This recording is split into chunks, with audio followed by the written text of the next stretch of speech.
start.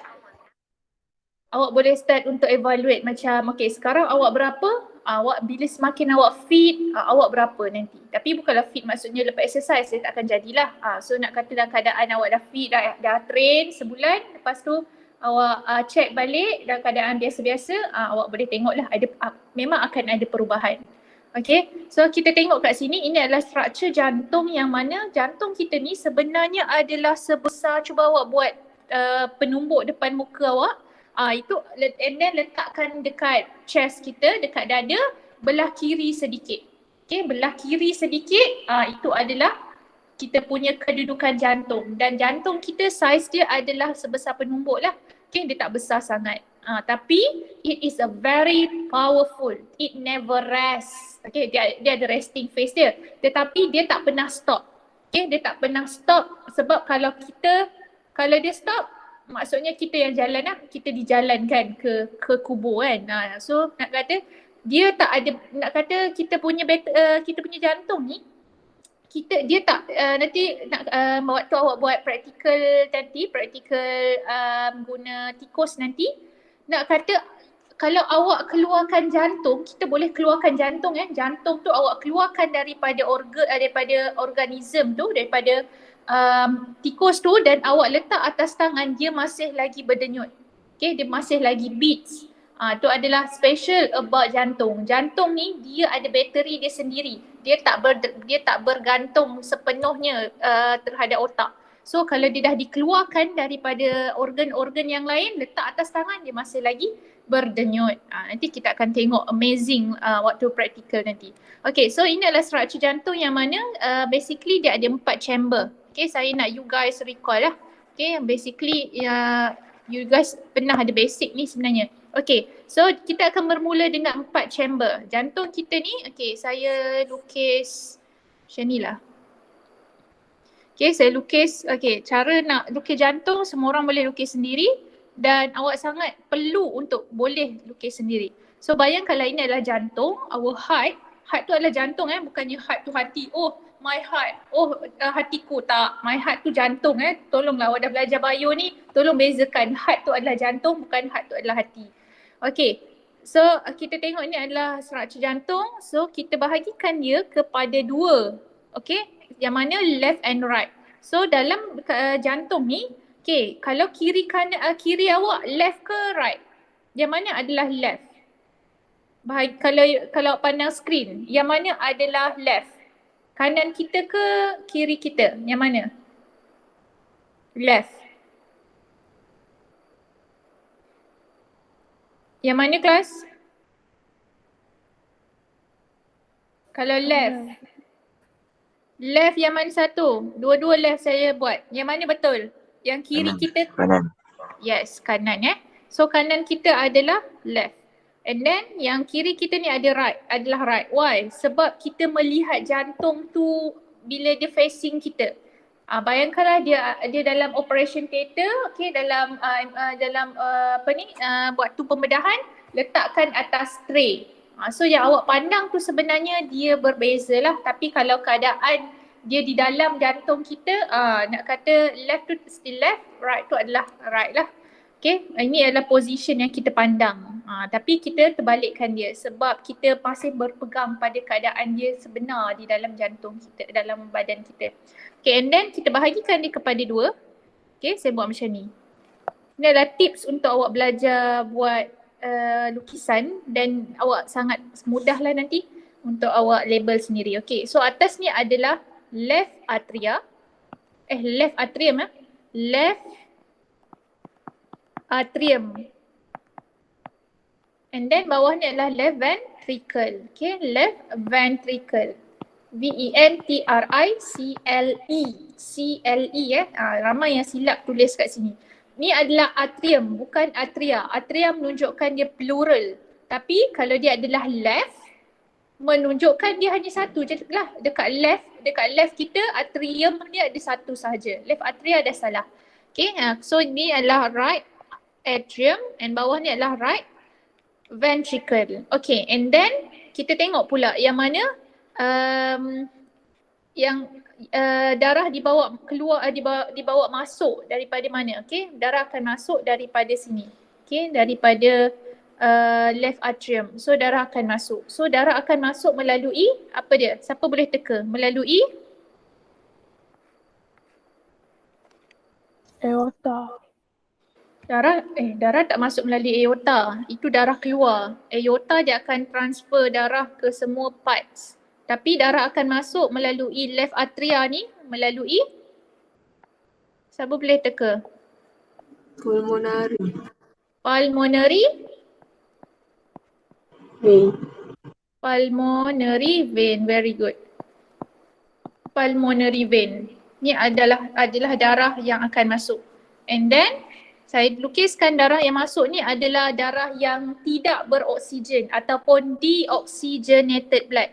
Okay, deoxygenated blood. So saya buatkan dia dalam warna biru. Biasanya darah still lagi walaupun dia carry deoxygenated blood ataupun darah tu dia carry tanpa oksigen tetapi ada carbon dioxide, darah tu masih warna merah walaupun dalam buku awak ataupun awak cari dalam internet biru merah. Miss, darah saya warna biru ke? Tak, itu adalah simbol sahaja menunjukkan darah tanpa oksigen. Okay, deoxygenated blood. So darah masuk daripada sana. Okay, and then dia akan melalui left atrium and then dia akan masuk melalui valve and then dia akan pergi ke left ventricle. And then darah ni akan naik. Okay, dia akan naik melalui, okay, dia akan dihantar ke seluruh badan. Okay, so apa nama part yang akan dihantar ke seluruh badan ni? Okay, ni apa? Aorta. Aorta, very good. Dan awak boleh pronounce very good. Okay, aorta. Ada juga sebelum ni aorta kan. Dia sebenarnya aorta. A tu adalah aorta. Okay, next kita tengok pula bahagian kiri. Okay, kiri ni adalah kiri yang kita nampak tu. Okay, kiri jantung ni dia adalah kawasan yang bawa darah beroksigen. Darah beroksigen. Okay, so darah beroksigen ni dia akan masuk daripada bahagian sini. Okay, dia akan masuk daripada dua ni. So dia akan masuk ke right atrium. Okay, dia bawa daripada mana ni? Vena cava. Okay, dia namanya pulmonary, bukan pulmonary dia adalah vena cava. Okay, vena cava atas dan bawah ni apa beza dia? Okay, saya buat je lah ya, vena cava. Dua-dua ni adalah vena cava.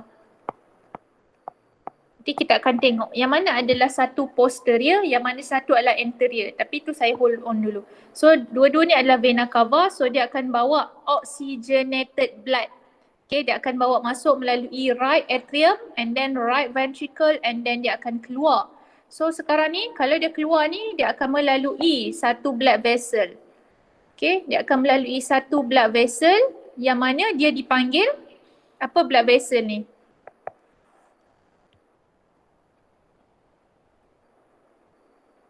Pulmonary Artery. Pulmonary artery, very good. Pulmonary artery. Miss macam mana nak bezakan di antara pulmonary artery and pulmonary vein?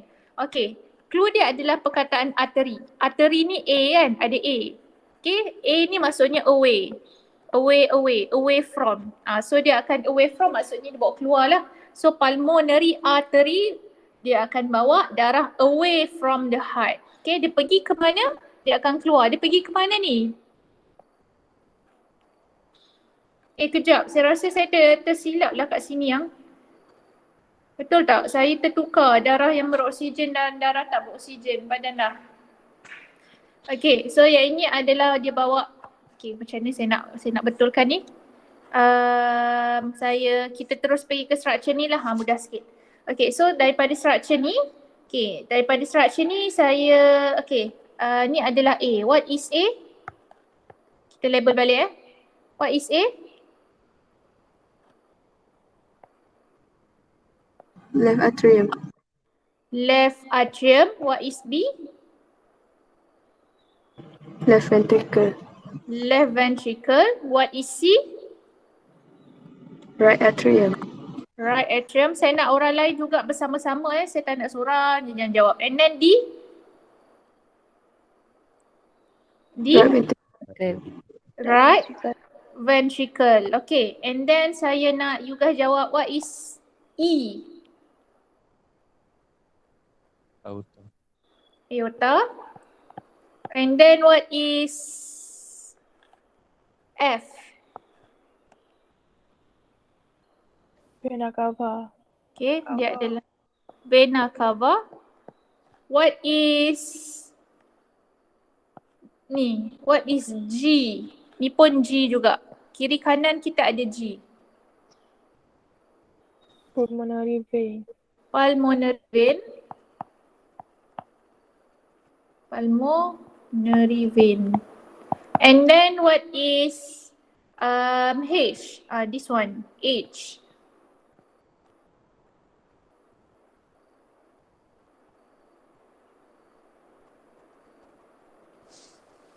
Dia adalah pulmonary Artery. artery. Ingat ya, pulmonary artery sebab dia bawa darah keluar, so it is away from.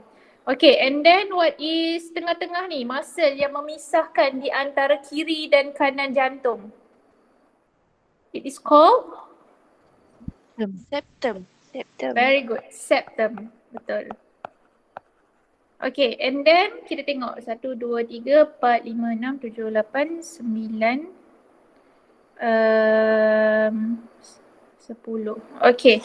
So kita tengok pula yang mana structure valve ataupun injap in Malay. So valve yang terlibat ada 4. Okay, kalau awak tengok structure ni, yang pertama saya tukarkan dia kepada warna hijau.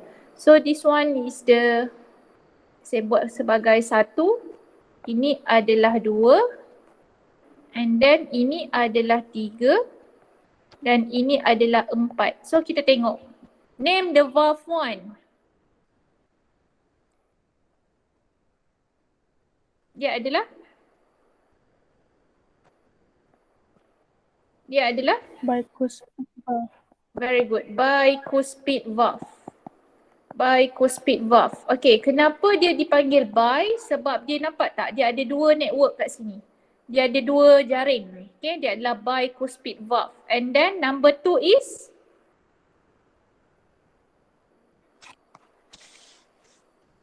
Number 2 is? Aortic valve. Aortic valve. Aortic valve. Kenapa aortic valve? Senang nak ingat because of the position of the valve is towards aorta. Okay, it's towards aorta. And then valve yang ketiga. Okay, valve yang ketiga ni, structure ni tak tepat lagi. Sebenarnya dia ada lagi network Dia ada 3 network sebenarnya kat sini. Kat sini 2 je. Saya tak tahu kenapa dia buat 2 ni. Okay, tapi structure dia cantik. Okay, so dia ada 3. So apa nama valve ni? Dia bukan bicuspid valve tetapi dia adalah Tricuspid.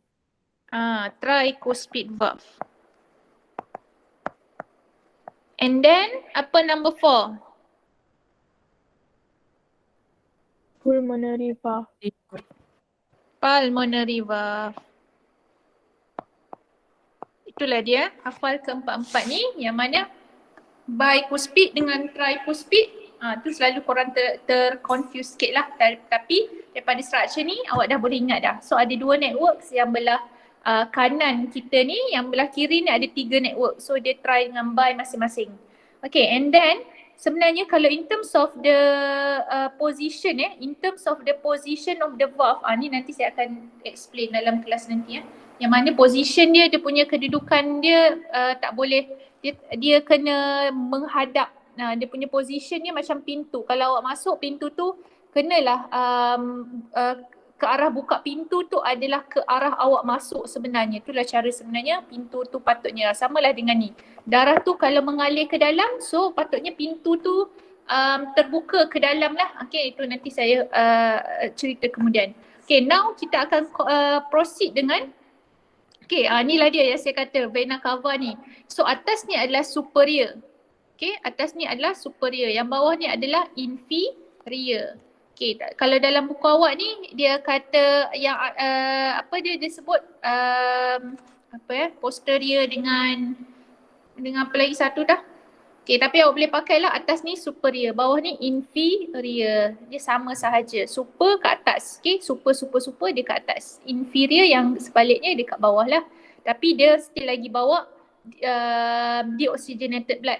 In terms of blood flow, okay, kita tengok ya yang mana darah ni, okay, kita nak kata kat sini adalah paru-paru. Okay, this one is paru-paru. So paru-paru ni dia akan bawa darah yang beroksigen. Okay, dia akan hantar darah yang bersama-sama dia ada oksigen. Okay, so darah akan masuk melalui pulmonary artery, dia akan bawa darah yang beroksigen melalui pulmonary artery and then into the left atrium and then into the left ventricle and then into aorta. So from aorta dia akan transfer to all parts of the body. Okay, awak nampak tiga ni kenapa? Sebab satu ni adalah bahagian atas badan. Okay, apa yang daripada jantung ke atas, dia ada satu vessel. And then daripada jantung ke bawah, kedudukan jantung ke bawah, dia ada satu vessel. Tapi yang ketiga ni apa dia? Yang ketiga ni apa dia sebenarnya? Yang ketiga ni adalah sebenarnya ke arah jantung tu sendiri. Kita lupa jantung ni pun perlukan oksigen. Siapa nak bagi? Bagi kepada dia sendirilah dia. Okay, so dia ada satu vessel khas untuk dia lah. Okay, and then bila dia dah hantar ke seluruh badan, kita tahu berlaku gases exchange and then dia akan release carbon dioxide, oksigen akan digunakan, cellular respiration berlaku semua. So carbon dioxide tu adalah kita panggil sebagai deoxygenated blood. Deoxygenated blood. Okay, deoxygenated maksudnya D ni maksudnya tak ada oksigen. Ada pun sedikit tapi dia banyak carbon dioxide lah. Okay, so saya tukarkan kepada blood warna biru. So dia akan masuk melalui superior vena cava and inferior vena cava. So dia akan masuk melalui right atrium and then dia akan pergi ke right ventricle and then dia akan naik. Okay, dia akan naik melalui pulmonary artery. Remember, artery. Okay, dia akan keluar melalui pulmonary artery ke mana? Dia akan pergi ke paru-paru lah sekarang. So that's why awak boleh nampak pulmonary artery ni ada kiri dan kanan. Sebab dia akan satu pergi ke kiri paru-paru dan satu lagi dia akan pergi ke kanan paru-paru. Okay, so kat situ pula berlaku gases exchange. So dia akan release carbon dioxide and then dia akan ambil oksigen. That gases exchange tu saya dah ajar kan macam sebelum ni. Transport of carbon dioxide in lungs and respiring tissue. Nampak tak? Kita sebenarnya go semakin keluar. Okay, nampak the relationship lah. Kalau sebelum ni kita tengok dalam darah. So sekarang ni kita tengok dalam organ pula yang hantar darah tu. Okay, now kita tengok pula macam mana heartbeat ni berlaku.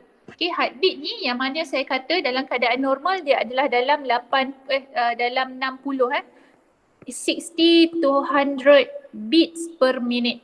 Okay, beats per minute.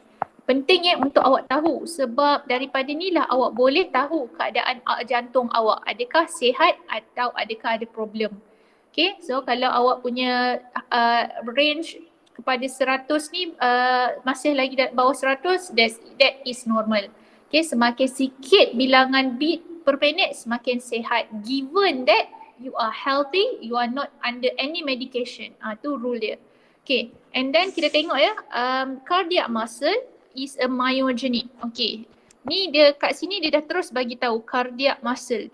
Maksudnya our muscle, okay, our heart is actually made up of cardiac muscle. Sebelum ni kita belajar ada tiga jenis muscle iaitu kita ada smooth muscle. Okay, kita ada lagi satu skeletal muscle. Beza dia adalah skeletal muscle ni adalah otot kat kaki, kat tangan yang untuk kita bergerak. Tapi kalau smooth muscle adalah lebih kepada blood vessel yang lebih kepada gland. Okay, yang mana dia akan store fluid, dia akan release fluid. Contohnya adalah kelenjar air mata kita ataupun apa lagi contoh itulah so it is made up of small muscle and then cardiac muscle dia spesifik yang mana hanya pada jantung sahaja. Cardiac itself represent jantung sebenarnya. Kalau awak dengar perkataan cardiac surgeon, tu maksudnya dia pakar bedah jantung. Okay, dia kata kat sini is myogenic. The heart is myogenic. What is mean by myogenic? Myogenic meaning that the contraction, okay, jantung mengepam spontaneously. Spontaneously. Meaning that the contraction and the relaxation occurs automatically. Okay. Kalau nak saya explain more further, meaning that the arahan to start the beating is not from the brain. Okay, it's not from the brain, it is from the heart itself. That is why saya sebut tadi, kalau awak buat practical dissect tikus, awak boleh keluarkan jantung tikus tu nanti dan awak boleh nampak the heart is still beating even it is after being removed. Okay, sebab the heart is myogenic. It can contract and relax automatically without external stimulus. Okay, without external stimulus. So dia tak bergantung kepada luar lah. Contohnya panasnya kat luar, jantung awak tak berdegup pun lebih laju. So dia tak bergantung.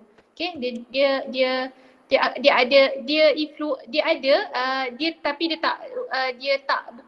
akan boleh lah menyebabkan, tapi dia bukan not a great factor. Okay, bukanlah penyebab dia akan start beating. Okay, and then dia kata no nervous stimulation required. Ni lah saya kata ni, no external stimulus required. Okay, sebab dia ada bateri dia sendiri. Saya sebut je bateri kat sini. So bateri ni yang kita panggil sebagai, nanti saya akan sebut apa dia. Okay, and then heart is continuous and non-stop rhythmic. Okay, dia akan berterusan sampai kita mati, dia akan dia akan keep on beating and it won't stop, and the beating is in rhythm. Dia ada rhythm dia. Okay, dia ada yang dia akan kita nak kata apa, dia ada contract and relax. Contract and relax. So itu adalah kita panggil sebagai rhythm. So kita tengok kat sini ada beberapa component that involve in beating the heart.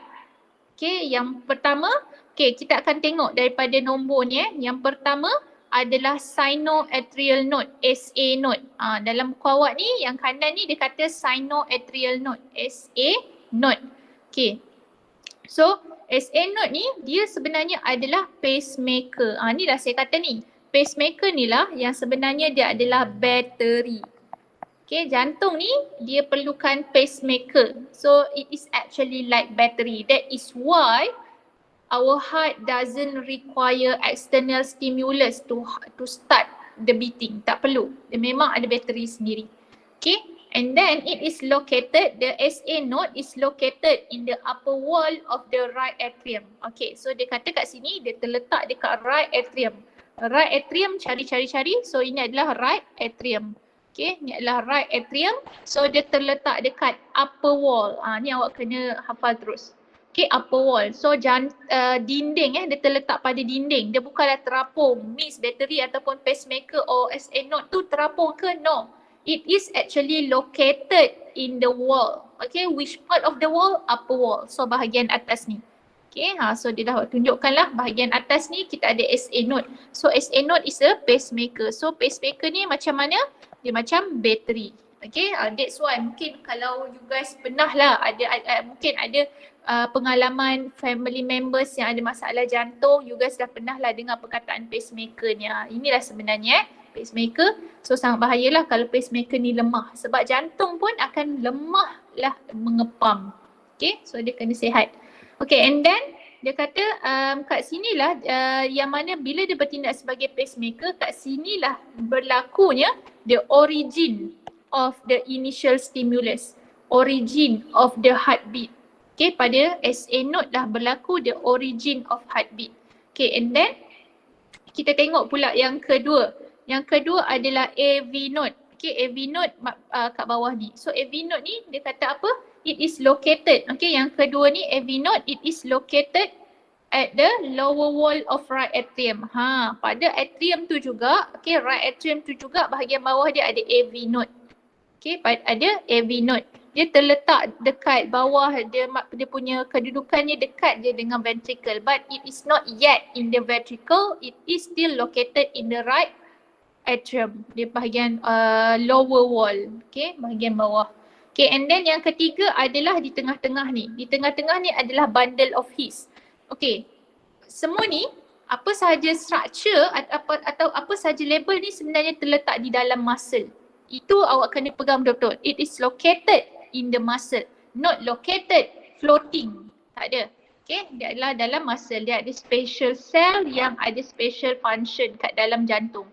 And then yang keempat selepas bundle of His adalah left and right bundle branches. Okay, so daripada bundle of His kita boleh nampak dia dah mula ada branch. Okay, dia dah mula bercabang kiri dan kanan. That's why dia kata left and right.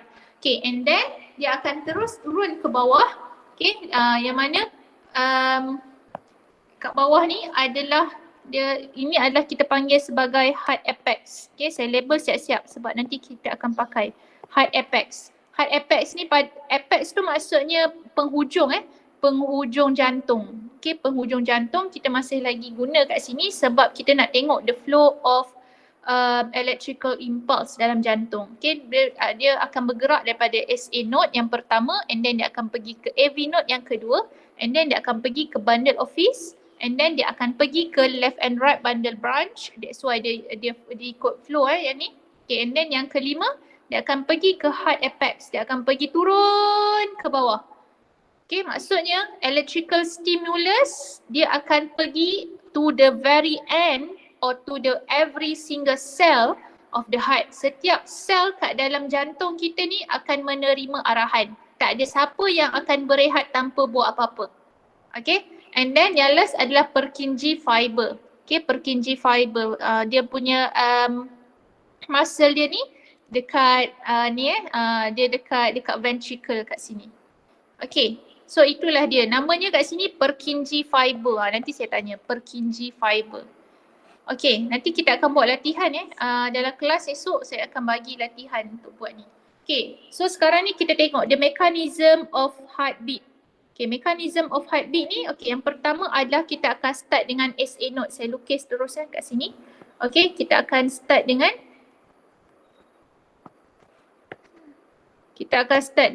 SA node. So kat sini. Okay, so ini adalah sebelum kita cerita pasal heartbeat, kita kena tahu pasal impulse. Okay, dalam badan kita ni, maklumat akan dihantar dalam bentuk impulse. Saya ulang balik, dalam badan kita, maklumat dihantar dalam bentuk impulse. Okay, so that's why awak boleh dengar dia perkataan transmit impulse. Macam semalam saya ajar kan, transmit impulse. Sebenarnya dia transmit information. What is actually impulse? It is actually information yang dihantar dalam badan kita. Contohnya, kalau kat luar panas, okay, badan kita akan dapat maklumat. Okay, badan kita akan respon terhadap panas tu. Okay, reseptor, heat receptor, thermoreceptor akan detect. And then, bila dia detect, dia akan hantar ke otak.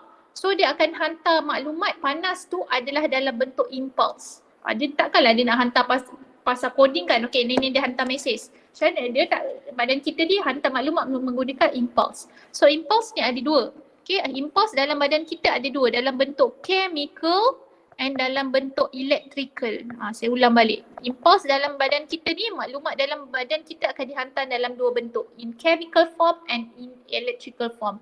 In chemical form dia akan hantar contohnya dalam bentuk hormon. Okay, dalam bentuk hormon. Contohnya adalah, okay, contohnya apa? Sekarang ni awak terlebih gula. So dia akan tukarkan gula yang terlebih tu kepada glycogen. So siapa yang akan menerima arahan untuk tukar tu? Inilah hormon yang akan buat. Okay, hormon tu akan membawa maklumat. So hormon apa yang terlibat? Insulin. So kalau insulin tu wujud, insulin tu ada, memang ada. So insulin bila dia dihasilkan lebih, so dia maksudnya dia membawa maklumat yang dia kena tukarkan excess glucose into glycogen. And then yang kedua adalah bentuk electrical. So electrical ni yang mana hanya ada dua tempat sahaja di dalam badan kita yang akan membawa dalam bentuk electrical. Okay, yang pertama adalah dalam jantung lah, in heart. And then yang kedua adalah dalam neuron. Ni nanti kita akan cover untuk neuron. So sekarang kita akan tengok heart.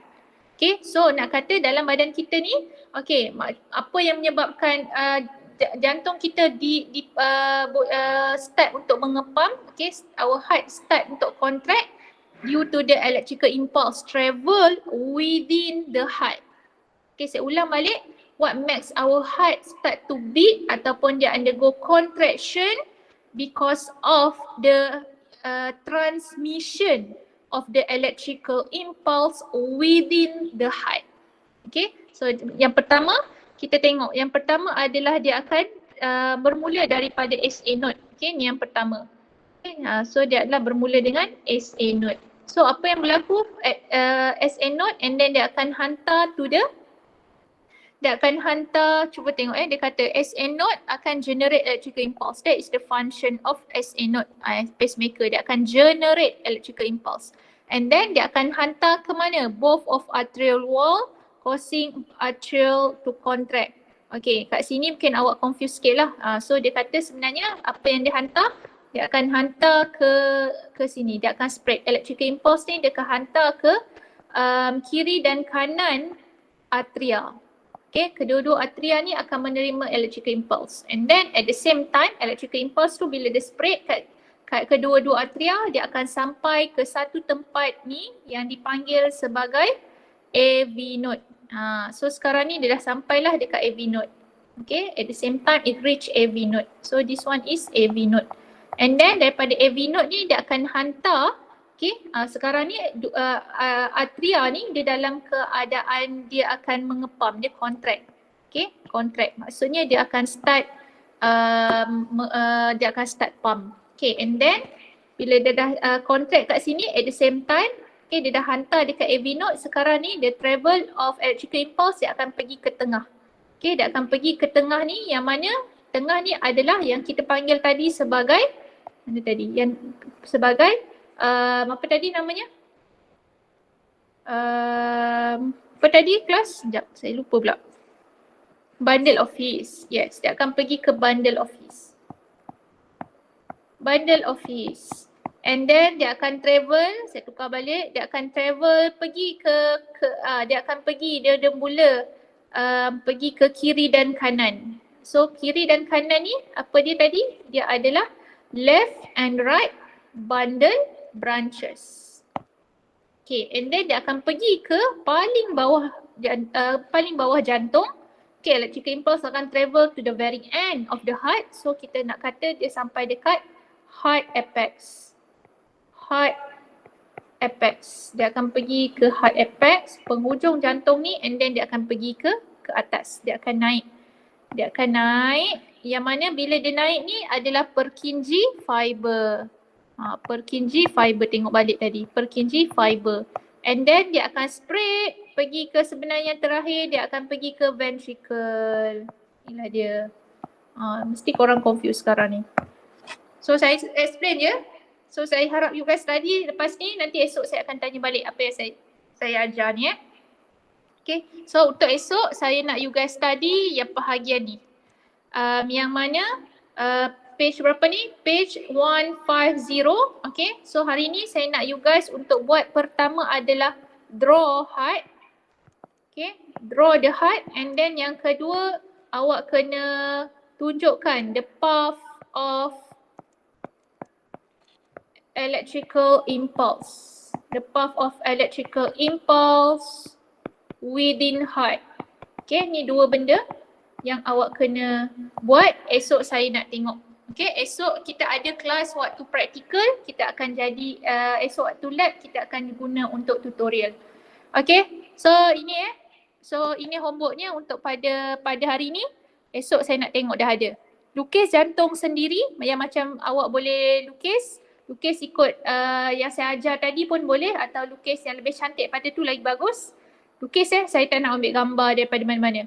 And then yang kedua adalah show the path of electrical impulse. Okay, tunjukkan perjalanan electrical impulse. Okay, electrical impulse ni sebenarnya kat sini lah. Ini dia, the path of electrical impulse bersama label dia. Okay, that's all from me for today. Thank you everyone. Thank you, Miss. Thank you, Miss. Okay, welcome.